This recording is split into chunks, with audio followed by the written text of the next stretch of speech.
Hey, welcome, all my right thinkers. Thanks for tuning in to check out your boy, P-Funk. Thinking right out here in the lab. I do that do for you. Today I got a good lesson for you. A little bit of book, a little bit of my stuff, put together. Take a piece from the east, a piece from the west, and put it where it feel good, and you can do the rest. All right, let's go. Right is 25 rules to live by. Storytelling, story with a message and story for life. I give you life lessons. You tune in and receiving them. I hope it's working out for you. We got a good thing going. Let's keep it going. Right thing is mission, and that's what I'm on. Is to enlighten, inspire, educate, and motivate you, the individual, to a higher spiritual level of enlightenment. Right thing is way of life, and it is a way of life through mental and spiritual discipline daily will help, and guide you to obtain your goal of obtaining spiritual enlightenment, aka know thyself. That's my mission as right thinker, philosopher, master. I want all my right thinkers to know themselves. That's what I do and I do for you. Let's go. Do you know you? A person who knows not and knows not that they know not is foolish. Disregard them. A person who knows not and knows that they know not is simple. You can teach them. They're willing to learn. I appreciate you too. Stay tuned. I got you. A person who knows not and believe that they know, call them preachers, excuse me, dangerous. Avoid them, I do. A person who knows, but knows not that they know, is asleep spiritually. On the spiritual log clock, here to wake you up with knowledge of sound. A person who knows and knows that they know is wise. Follow them. All these persons, they reside in you. Right thing to know thyself. And to my eye, be true. I got the book out again, fellas. Be quick, let's see. Egyptian mysteries. We're going to talk about religion in the beginning of the Netherrean religion, or the purpose and importance of studying and learning the Netherrean religion. Right thinking philosophy is part of the Netherrean religion. I'm a Netherrean, okay? She taught Nether, semi-Tawi, right thinking philosophy. It all falls in, rolls right off the tongue. So right thinkers, let's talk about she taught Nether, the origin of the world's what? Religions. I gave you the breakdown, the chronological understanding of when it started, 10,000 BCE. I gave you all that information. This lesson is going to be about the importance of practicing a religion and what it should do if it's done correctly to enlighten you, bring you closer to your higher self, okay? Link you back to your essence, so to speak. All right, let's start out with why is it important to study Netherrean spirituality of the Commission's cultures and religions? Good question. And if you didn't answer, that's good for you. I want to answer that one because that's the point. Religion is the most powerful force driving our culture or drive any culture. Without it being religious based, some kind of understanding, the culture will live in chaos. It won't flourish, it won't grow, it won't happen. But guess what? From Shitat Netta, the spinoffs are, before I get to the other parts of religion, let me answer, the reason why we go through all these discussions about religion, because there's so many different denominations, but all religious concepts, is because most people have learned about religion where? Through Western culture, aka through Western civilization eyes. And they real young, so they don't really see much. They only see what's right in front of them. So that's the reason. And watch, and this is the reason. This is what led them to led them to an erroneous concept and the incorrect practice of religion, aka I call the well-dressed lie. Yes, I keep trying to explain to you, when religion is not done properly and correctly, it's a lie. Simple as that. Flat out dogma. There's no factual proof to it. Historically, that's all it has. Historical writings. They didn't say proof. So, and Bible is the greatest story ever told. Yeah, we ain't going there. But let's talk about religion right quick. Why is it important that we study the Nevian spirit? Because they're the originators. The Dogons, Africa, still practice concepts, and they found the star Sirius way before man with a telescope could. They were doing the Christian dance, the Christ rewarding dance, way before we even got to Christianity. So religion has always been around. It's a key point for keeping us survive a civilization and a culture alive. The Dogons, they still practice. You ever heard of the Aruba tribe? They still practice Shaitanetta. Buddhism share philosophies of Shaitanetta. Hinduism, again, yeah, share the philosophical concepts of Shaitanetta. And here we go, my Christian brothers and sisters. Christianity also practices Shaitanetta philosophy. I got it all in my book. I'm gonna break it down for you as soon as I get to that. But I want to let you know every religious group practice Shaitanetta concepts. Islam, them too. Okay, Judaism, them too. No religious group and concept is exempt from learning or practicing Shaitanetta philosophical concepts about religion. Okay, so let's get to it. Shaitanetta is the origin of the present day world religions. All of them. I just list them for you. Well, what about no? All of them. Again, why is it so important to study Netherrean spirituality and the commission culture? Again, glad you asked. Now I'm gonna break it down for you. It is important because of documented proof by others.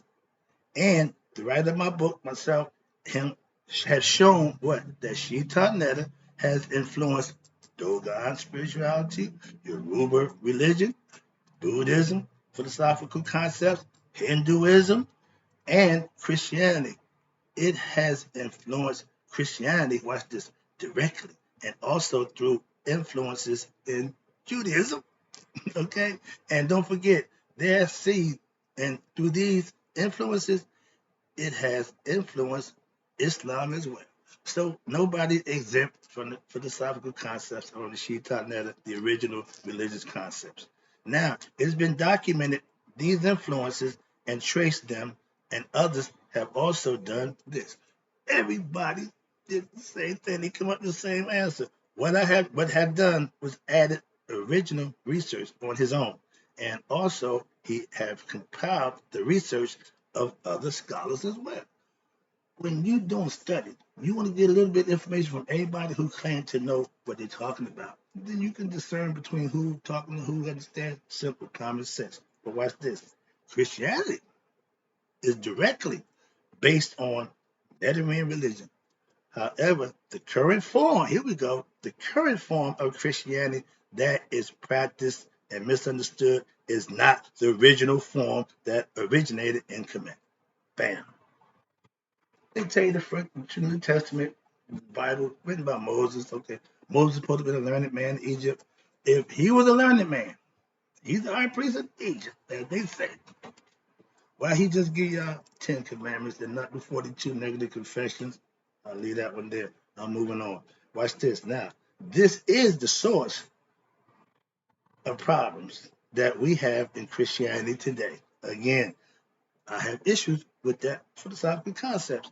In the Jewish Holy Scriptures, which is the Old Testament, first 5 books, it is stated that they emerged from Egypt with Moses, and the Bible says Moses was skilled in all the magic of the Egyptians. Lie, lie, and more lies. Again, that's why I call it the well-dressed lie. The guy they call Moses, that supposed to be Exodus out of Egypt, was the king Pharaoh Akhenaten. He went to monotheism. He wanted the son just Atum to be God. So this whole fabrication about Moses being a high priest, Moses ain't even the Egyptian or a commission name. Thutmose was third Thutmose. Akhenaten was Thutmose the fourth before he changed the name to Akhenaten. So these are all information that's public domain. I don't have no secret book I can go to, come up with all this stuff. No, it's public domain. Anybody can read it, have access to it. Access to it. Watch this. Now, it is understood that he was an Egyptian priest. I'll give you that. I'm just going to go along to get along. So I got to do that to do that. Now, but this explains a varied correlation that can be made between what ancient Egyptian religious traditions. So they had traditions, they lived, they did rituals, they did sacrifice, they did all that in their way to understand how to communicate with their higher self God. Watch this. And those of the Jews, watch this. For example, the Jewish tradition originally described God as Elohim. Now, if you know anything about that, and I hear them guys break it down, I ain't got time for that. But Elohim means more than one. Not it's a plural. Let us. When your mother and father, simple fact, I'm gonna teach kids. When your mother and father got together, they decided, let us make man or woman, whoever comes out, we're gonna make it together, and it's gonna be whatever we decide to be, male or female. There's no other. In the third party, it's just two. So this is why the heart is like this, and two on the side, meaning male or female birth. That's the concept. Please understand that. But watch this. Now the Jews, Elohim, Testament meaning any divine being.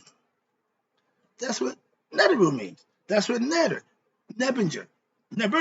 That's the one supreme being. Neter and Neteru are the offsprings of that one supreme being. They all emanate from the one. Remember, everything's on the one. So that's where they got the concept. But watch this. But more importantly, it is used frequently in reference to what? The God of the Israelites, God's chosen people. Don't get me started with that. Actually, the term means gods and goddesses, plural, implying that divinity is multifaceted. I tell you, when I break the creation story down, he says, I was one, I became three. When he ejaculated and swallowed the sperm, impregnated himself, that means he had the ability to impregnate and to be pregnant. So he had both genes. He was all multifaceted in one body. You got androgynous beings. They can be male or female or both. So he let you know in the beginning. That's how I started. But after that, everything was pairs. It took two. It took two. It took two. God was the only one that created from himself. Okay, that's the concept. But watch this. Now, the Jewish term Elohim is correlated to the Netherese. Here we go. Ancient Egyptian religion. I don't make it up. I just study it, learn it, and teach it. The term Netter, which means God, the God, Netter manifests as Netters or the God and gods. I just explained that to you. Again, I'm trying to stay ahead of my lesson because this is what I do. To present it to you, I want to break it down so you can understand it. Okay? Now, the Jews developed, listen, the Jews developed a philosophy of what? The devil. Here we go. Satan as a rival to God Almighty. Big mistake. We all know, ancients know that God had a rival, okay? Apophis, okay? He lives in the noon.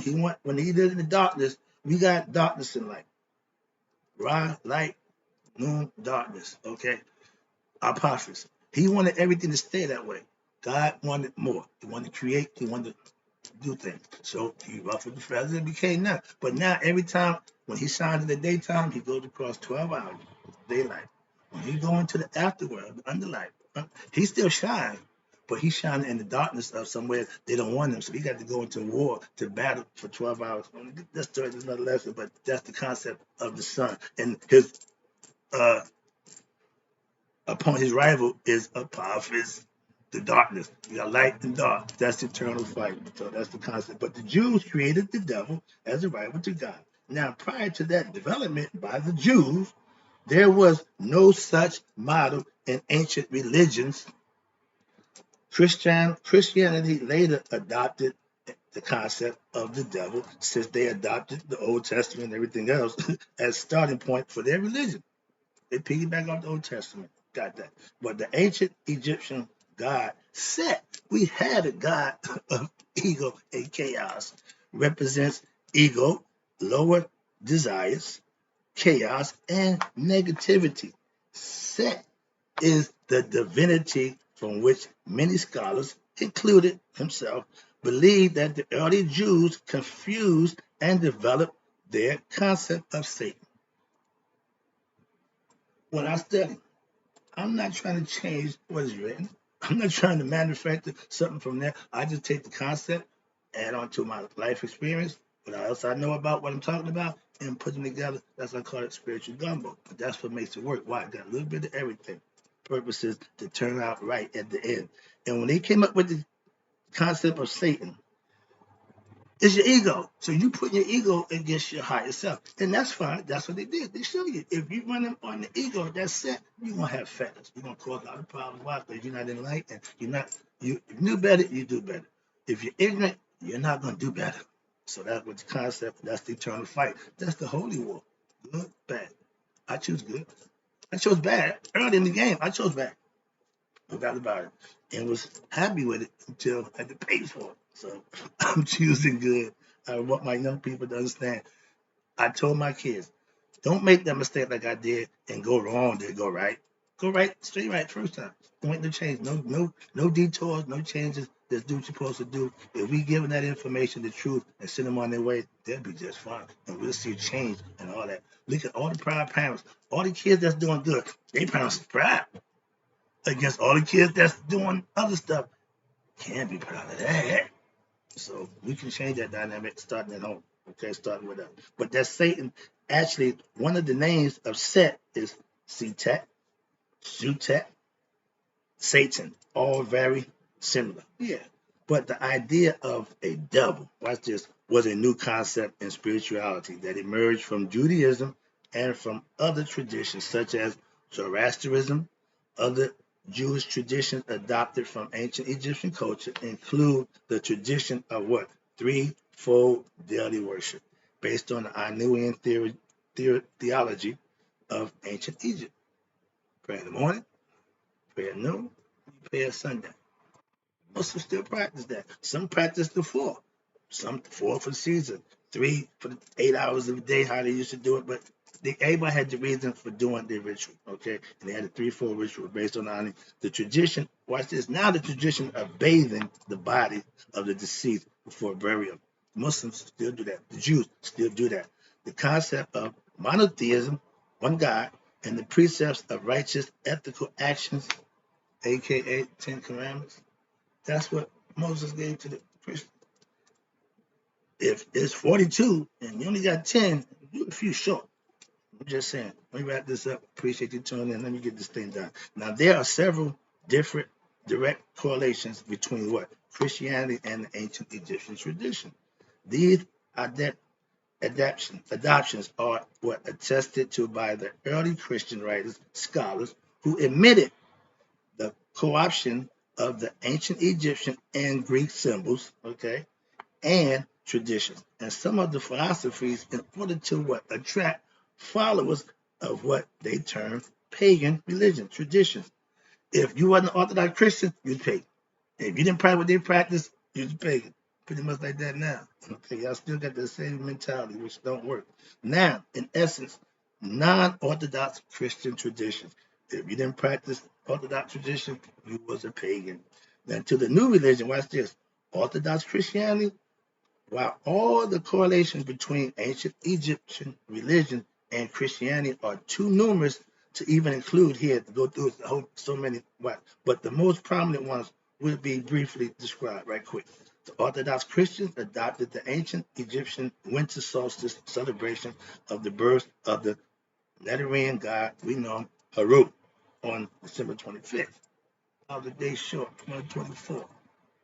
But as the birthday of the Christian Savior Jesus, they adopted that concept. They didn't make it up. They adopted it from somebody else, so it ain't theirs. Hence, well dressed lie. They disguised it and make it look good, so y'all believe it. But here you go. Now you got other adoptions, including the concept of resurrection. When Osiris is killed, Haru was born from the sperm from a dead man, supposedly, to resurrect his father's spirit and conquer his enemy, his killer, which is the ego, which is your ego self is inside you. The enemy is of you, is inside you. That's the holy war. Now, also, you ever heard of the Eucharist? And the cross, the Trinity, the Christ, the preception, the preception of Jesus upon his birth, the persecution of Jesus upon his birth, and the concept of baptism. You see Haru, you see Tahuti pouring water on Pharaoh, baptizing him, not dunking them and drowning them, all that nonsense. But yeah, the baptism, again, Egyptian concept. These all are fundamental Christian concepts and symbols still in use today. My church is doing the baptism this Saturday. So I know it's still in play, which were existence previously which were in existence previously where in ancient Egyptian African religion, some of which contain some of the original African, Mediterranean, Christ, and African origins. I got the book right here. Okay. Remember, that's what I do. This gives you all the origins. You see them down there? All those are the signs of your religion. And you gotta sure. But the original one, the starter, was Shita now. Okay? With the ark. Hope you enjoyed the lesson. Didn't meditate too long, but hope I got my point across. Now you got a better understanding about religion, how I feel, and why I feel the way I do about it. Thank you.